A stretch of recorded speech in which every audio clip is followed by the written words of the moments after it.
할렐루야. 우리 이 시간 함께 찬양하심으로 월요일 새벽 예배를 하나님 앞에 올려드리겠습니다. 찬송가 288장입니다.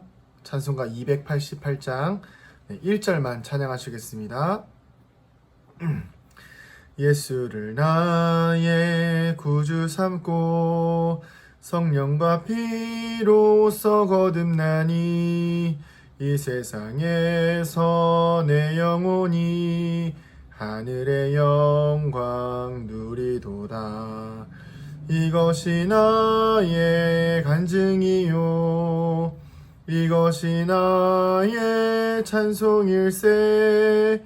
나 사는 동안 끊임없이 구주를 찬송하리로다. 아멘. 아멘. 사도신경으로 우리의 신앙을 고백하겠습니다. 나는 전능하신 아버지 하나님, 천지의 창조주를 믿습니다. 나는 그의 유일하신 아들, 우리 주 예수 그리스도를 믿습니다. 그는 성령으로 잉태되어 동정녀 마리아에게서 나시고 본디오 빌라도에게 고난을 받아 십자가에 못 박혀 죽으시고 장사된 지 사흘 만에 죽은 자 가운데서 다시 살아나셨으며 하늘에 오르시어 전능하신 아버지 하나님 우편에 앉아 계시다가 거기로부터 살아있는 자와 죽은 자를 심판하러 오십니다. 나는 성령을 믿으며 거룩한 공교회와 성도의 교제와 죄를 용서받는 것과 몸의 부활과 영생을 믿습니다. 아멘.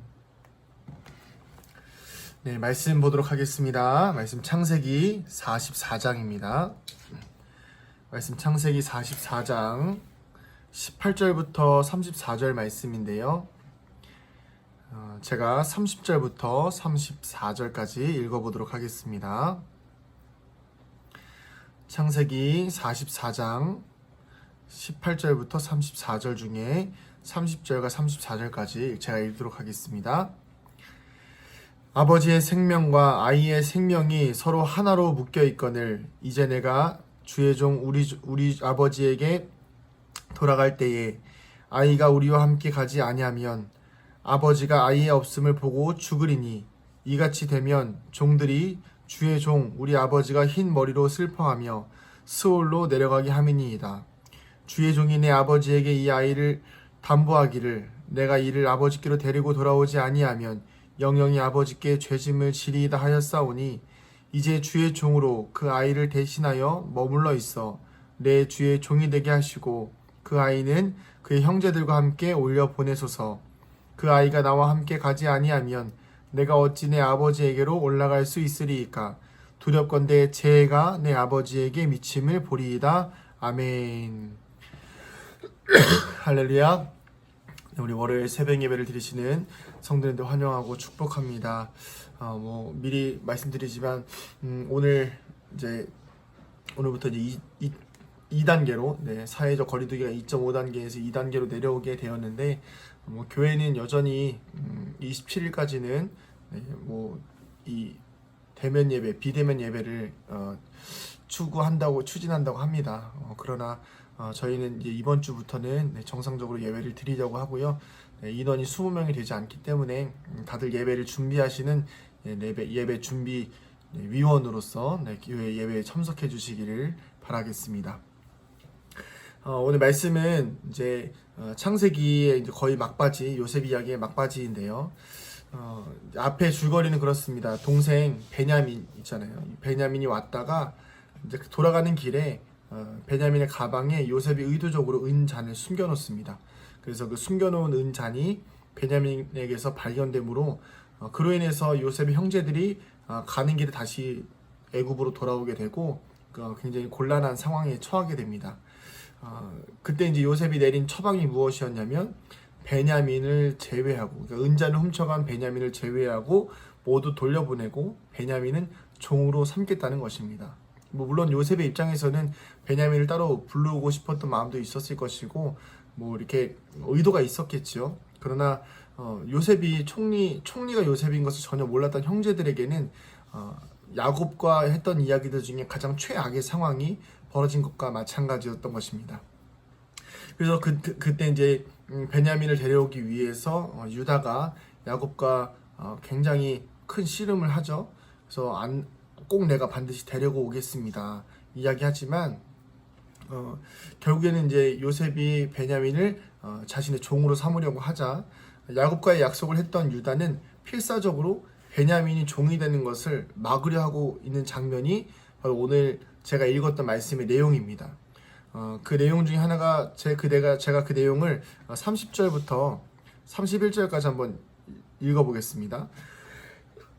아버지의 생명과 아이의 생명이 서로 하나로 묶여 있거늘 이제 내가 주의 종 우리 아버지에게 돌아갈 때에 아이가 우리와 함께 가지 아니하면 아버지가 아이의 없음을 보고 죽으리니 이같이 되면 종들이 주의 종 우리 아버지가 흰 머리로 슬퍼하며 스올로 내려가게 함이니이다.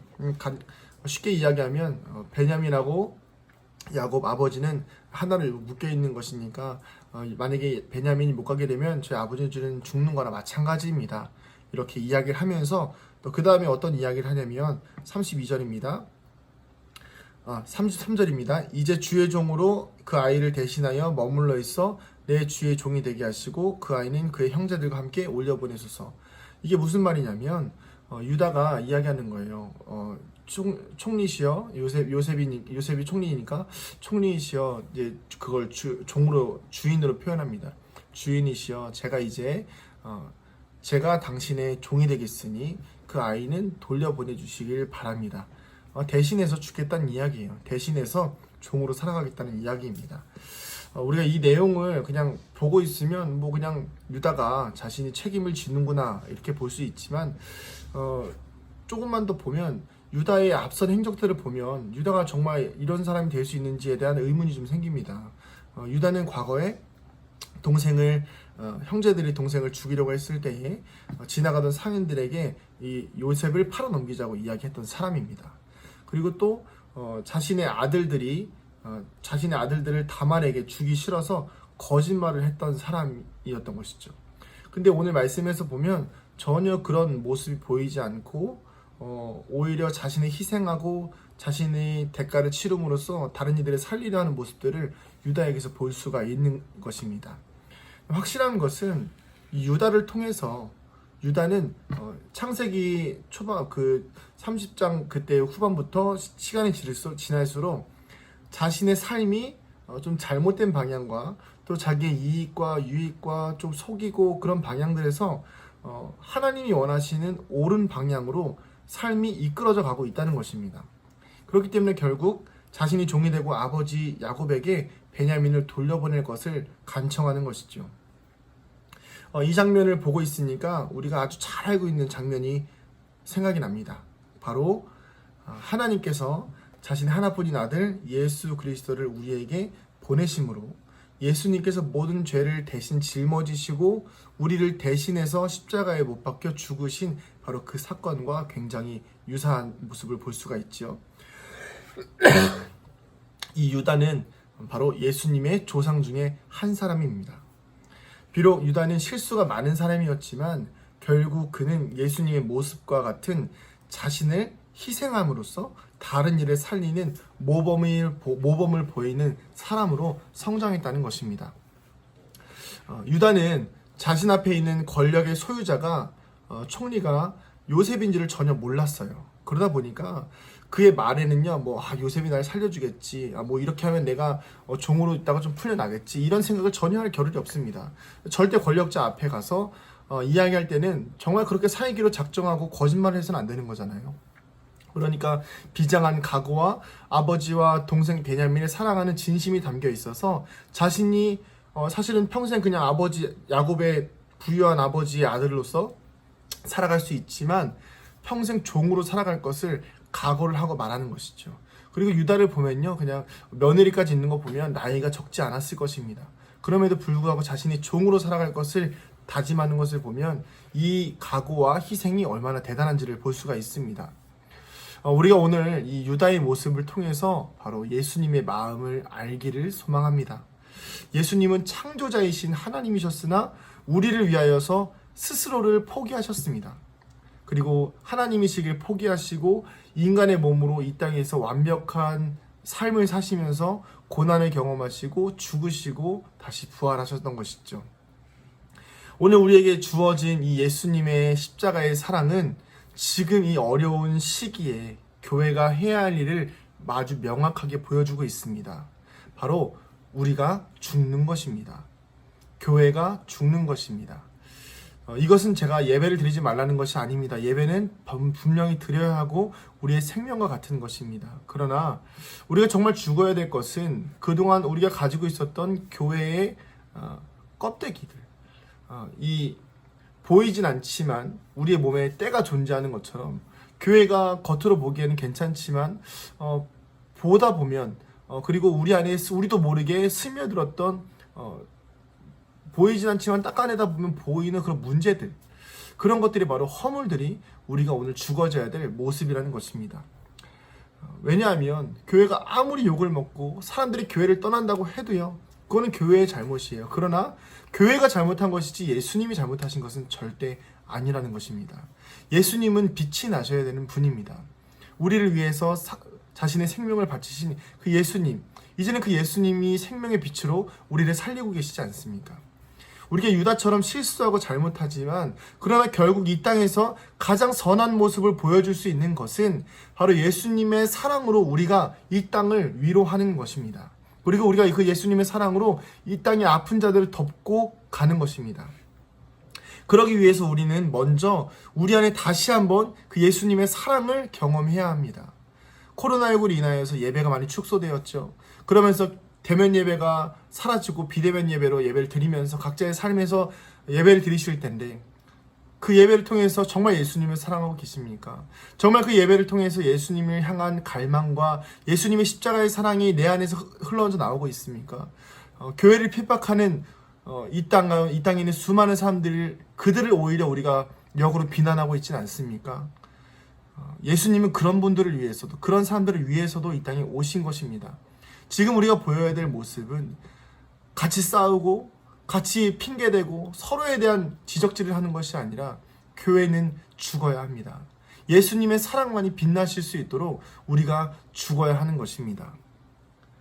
이 땅에서 예수님이 빛나시기 위해서 온갖 수모와 핍박을 당해도 우리 예수님이 빛나실 수 있다면 우리는 그것을 기도로 견뎌야 하는 것입니다. 지금은 견디는 때입니다. 그리고 우리의 잘못된 부분들을 바로 잡아야 합니다. 저도 젊은 목회자의 한 사람으로서 제가 막 그렇게 진보적이거나 보수적이거나 이런 것에 대해서 전혀 관심이 없는 사람이긴 하지만, 중요한 것은 교회 안에 고인물들, 교회 안에 사라져야 될 관습들은 분명히 사라져야 되는 것이죠. 인간의 욕심을 채우려 하고, 인간의 몸을 불리려 하고, 인간의 어떤 자신을 위한 영적인 것들이 아니라, 하나님을 위한 것이 아니라, 정말 세상의 어떤 불쌍한 영혼들을 위한 것이 아니라 우리의 이기심과 우리의 욕심과 우리의 세를 불리기 위한 그런 모습들이 있다면 우리는 다시 한번 그 모습들을 십자가 앞에 내려놓고 죽어야 하는 것입니다. 문제가 있어도 우리가 문제가 있는 것이지 예수님은 흠이 없으신 거룩한 분이십니다. 우리가 온전해지려면 오늘 우리는 그 예수님의 사랑 안에서 거하는 것밖에는 방법이 없습니다. 사랑하는 성도님들, 오늘 하루를 살아가시는 동안에 예수님의 사랑을 다시 한번 깨닫게 되시기를 간절히 축복합니다. 그리고 이 문제 많은 세상에서 우리까지 문제가 되는 것이 아니라, 이 문제 많은 세상에서 우리가 죽어버리고 우리의 예수님만이 빛이 나실 수 있도록, 우리의 하나님께서 영광 받으실 수 있도록 최선을 다해서 살아가는 믿음의 성도님들 되시기를 간절히 소망합니다. 기도하시겠습니다. 할렐루야. 사랑과 은혜가 많으신 아버지 하나님, 우리 사랑하는 성도들의 삶과 인생 가운데에 유다와 같이 때로는 처음부터 실수도 있고 잘못도 하지만 시간이 지날수록 예수님을 닮아가는 그런 믿음의 성도들 되게 하여 주시옵소서. 하나님, 세상으로부터 교회가 많이 핍박을 당하고 때로는 어려움을 당하기도 하지만, 그러나 그것은 우리의 어려움일 뿐, 예수님은 항상 우리의 빛이 되어주시며 예수님이 흠이 없으신 분이시며 예수님은 언제나 우리의 삶에 영원한 소망이 되시는 분이십니다. 우리가 그 예수님을 붙잡고 그 예수님을 닮아가기 위해서 오늘도 우리가 예수님께서 십자가에서 죽으신 것처럼, 유다가 베냐민을 대신하여서 남기를 청했던 것처럼 오늘도 우리가 세상 가운데에서 죽어지고 썩어지기를 소망하오니 하나님, 우리가 빛과 소금이 되어서 이 땅 가운데서 맛을 잃은 소금처럼 살아가는 것이 아니라 맛을 내며 썩어지지 아니하도록 이 땅을 새롭게 하는 거룩한 영적인 주님의 용사들이 될 수 있도록 우리를 붙들어 주시옵소서. 감사드리며 사랑이 많으신 예수님의 이름으로 기도드립니다. 아멘. 하늘에 계신 우리 아버지, 아버지의 이름을 거룩하게 하시며 아버지의 나라가 오게 하시며 아버지의 뜻이 하늘에서와 같이 땅에서도 이루어지게 하소서. 오늘 우리에게 일용할 양식을 주시고 우리가 우리에게 잘못한 사람을 용서하여 준 것 같이 우리 죄를 용서하여 주시고 우리를 시험에 빠지지 않게 하시고 악에서 구하소서. 나라와 권능과 영광이 영원히 아버지의 것입니다. 아멘. 우리 시간 같이 기도하며 나아가실 때 하나님, 우리가 다시 한번 예수님의 사랑을 회복하게 하여 주시고 우리가 예수님의 사랑으로 우리가 죽어지고 우리 예수님만이 이 땅 가운데서 빛나실 수 있도록 그런 거룩한 삶을 살아갈 수 있도록 유다와 같이 실수를 하지만 그러나 결국에는 성장하는 삶을 살아갈 수 있도록 주님 우리를 인도하여 주시옵소서. 우리 주님의 이름 한번 부르고 같이 기도합니다. 주여